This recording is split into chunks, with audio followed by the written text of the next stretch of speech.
공을 잘 차더라도 기본 인성이 부족한 선수들은 제외했으면 합니다. 축구 국가대표팀 선배 선수들에 대한 하극상 논란이 계속되는 가운데 이강인에 대한 광고계 손절이 이어지고 있습니다.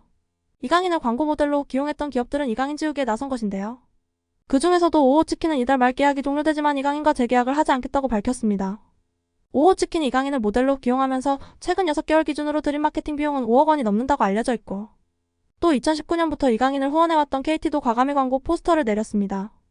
온라인 동영상 서비스 쿠팡플레이도 최근 진행된 파리 생제르맹 FC 경기에서 이강인 사진과 관련 자막 등을 띄우고 중계를 진행하는 등 국내 분위기를 여실히 보여주고 있습니다. 스포츠 스타 브랜드 평판에 따르면 1위에서 3위에 모두 이번 아시안컵 대회 기간에 활약한 대한민국 축구 대표팀 선수가 이름을 올렸는데, 3위는 대표팀 간판 수비수 김민재가 있고 2위는 핵심 공격수 황희찬, 그리고 1위는 대표팀 주장 손흥민입니다. 이강인은 5위권 안에도 이름을 올리지 못해 충격을 안겨줬습니다. 하지만 이런 것들에도 이강인은 그다지 신경 쓰지 않는 듯한 모습입니다. 최근 PSG에서 웃는 얼굴로 팀 훈련에 임하는 모습이 포착됐기 때문인데요. 6월 19일은 이강인의 생일이기도 했습니다. 그는 생일 당일 트레이닝복과 모자를 쓴 차림으로 동료들과 패스를 주고받는 모습이 영상을 통해 공개됐습니다. 영상 속에는 은바페와 돈나룸마, 우스만 덴벨레 등 핵심 선수들이 훈련 중인 모습이 담겨 있었고, 그 속에서 이강인은 환한 미소를 보이며 동료들과 훈련에 임하고 있었는데요.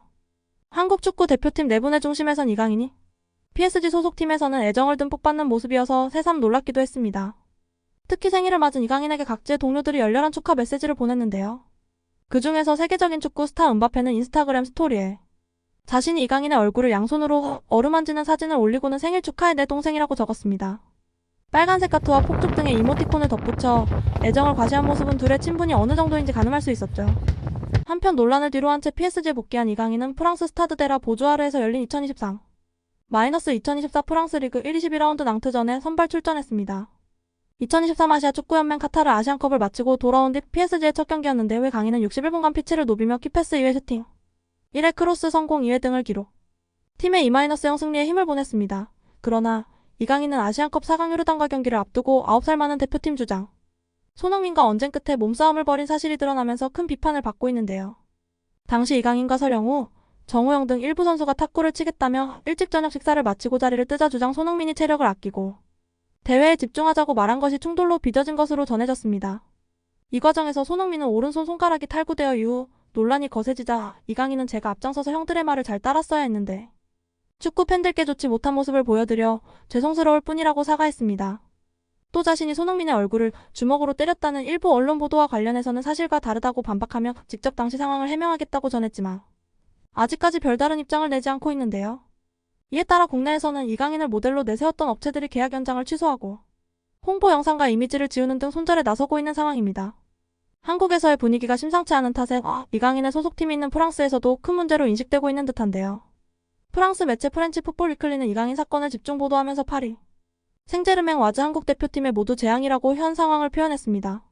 이어 프렌치 풋볼 위클리는 손흥민과 충돌 사태는 PSG ES 가장 많은 유니폼을 팔았던 이강인에게 재앙이 되고 있다. 이미 한국에서 중계 화면에서 이강인의 이름이 사라졌으며 그를 후원했던 한국의 많은 기업들이 이강인을 손절하기 시작했습니다. 많은 축구 팬들 역시 분노했다고 보도했죠. 이어 매체는 23세의 청년 이강인이 매우 복잡한 상황에 빠진 것이 맞다. 이강인이 빨리 사과해야 한다. 팬들 앞에서 고개를 숙여야 하고 손흥민에게도 진심으로 사과해야 한다면서 조언을 아끼지 않았는데요. 한편 이강인과 손흥민의 충돌 논란 이후 대표팀 내부에서는 물병 게임이 촬영된 영상도 공개되면서 비난의 화살이 물병 3인방으로 커져가는 중입니다.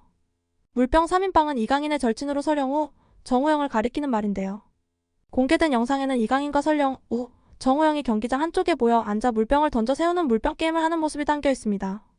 당시 서로가 물병 게임 성공 후 양팔을 뻗어대 동작 세리머니를 했고, 이강인과 서령우, 정우영에게 다가가 볼에 딱밤을 때리는 등 미소를 가득 띤 채 즐거운 모습을 보였습니다.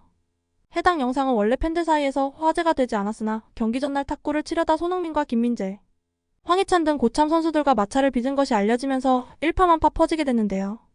영상을 본 네티즌들은 철이 없는 건가, 팀 분위기 곱창 내더니 뭐하니, 일부러 바나나의 면모를 보여주는 건가, 고참 선수들 기분 나빠지고 하는 것 놀라웠냐 등 비난의 목소리가 이어졌습니다. 또 정우영의 SNS 댓글로로 도배가 된 상황입니다. 정우영은 이강인과 어렸을 때부터 같이 뛰던 사이로 매우 절친했던 정우영이 직접 찾아가 같이 만남을 즐길 정도였는데요. 이에 네티즌들은 너도 이강인이 붙어서 선배한테 대들었다.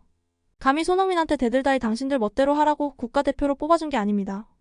국가대표 선배들에게 미안하고 부끄러운 줄 아셨으면 합니다. 탁구 멤버면 그냥 말다 했음. 영원히 안녕인 국대 가서도 대놓고 침묵질 등 날선 반응을 보이고 있습니다. 서령우 비난을 피해가진 못했습니다. 그의 SNS 댓글 창에는 그래서 타고 누가 이겼어요. 안 봐도 뻔한 이강인 서영우. 정우영이 늘 붙어다니면서 팀 가르고 분위기에 치는 라인이다. 아무리 요즘 서열이 없어진다 많이건 아니다. 선배 존중은 기본이지 잘 돌아간다. 손흥민에게 사과해라. 4강전이라는 큰 경기를 앞두고 탁구를 치러 가는 게 상식적으로 할 행동인가요? 등 거센 비난이 쏟아지고 했습니다. 이후 이강인은 마침내 자신의 고집을 꺾고 손흥민을 찾아 직접 런던까지 가면서 손흥민에게 용서를 구했고 이를 손흥민은 넓은 마음으로 받아들여 주었습니다. 이후 둘의 SNS 화해의 글이 올라오기도 했고요. 하지만 둘의 화해도 불구하고 계속되는 부정적인 여론에 억지로 사과한 것 아니냐라는 말과 이강인의 사과문은 변호사가 대필해준 것이다라는 등 진정성 논란은 여전히 여론을 들끓게 하고 있습니다. 이렇다 보니 이제 이강인과 함께 물병 3인방으로 거론되는 정우영과 서령우의 인성도 함께 도마 위에 오르게 되었습니다. 이들은 현재 이강인에 뒤에 아무것도 하지 않고 있는데 이들 또한 이강인과 앞세 대표팀 분위기를 망친 주범들이 아니냐면서 손흥민 선수와 다른 대표팀 선수들에게 사과를 하라는 촉구가 이어지고 있죠. 결국 화살이 자신의 턱 밑까지 오게 되자 살 사람은 살아야겠다고 생각했는지 서로가 자신의 입장을 밝혀 이목을 끌고 있습니다. 울산 문수 월드컵 경기장에서 일본 프로축구팀 반포의 고우와 경기를 마친 서로는 공동 취재구역인 믹스트존에 등장했는데요. 그리고는 탁구 사건에 대해 딱히 드릴 말씀이 없다며 소극적인 자세를 보이면서도 이제 국가대표 선수니까 예전보다 높은 도덕성 생각들을 가지고 가야 한다고 생각합니다. 저는 항상 그런 마음으로 항상 임해왔고 그렇게 앞으로도 할 예정입니다고 덧붙이며 하극상 논란에 대해서 이강인의 행동이 좋지 못했다라는 것을 우회적으로 표현하기도 했습니다. 어찌 보면 절친이라 불리는 이강인을 변호하는 것이 아닌 이제 자신에게까지 쏟아지는 비판 세례에 결국엔 일당고 보자는 생존의 길을 택한 것이죠. 이번 대표팀의 탁구 게이트 사건은 단순한 축구 내의 이슈를 넘어 축구 선수가 가진 사회적 영향력과 책임감이 얼마나 큰지를 한 번 더 느끼게 해주는 사건이었습니다. 물병 3인방의 행동은 어떻게 될지를 계속해서 주의 깊게 지켜보도록 하겠습니다. 축구학과 채널의 영상을 재밌게 보셨다면 구독과 좋아요 부탁드립니다.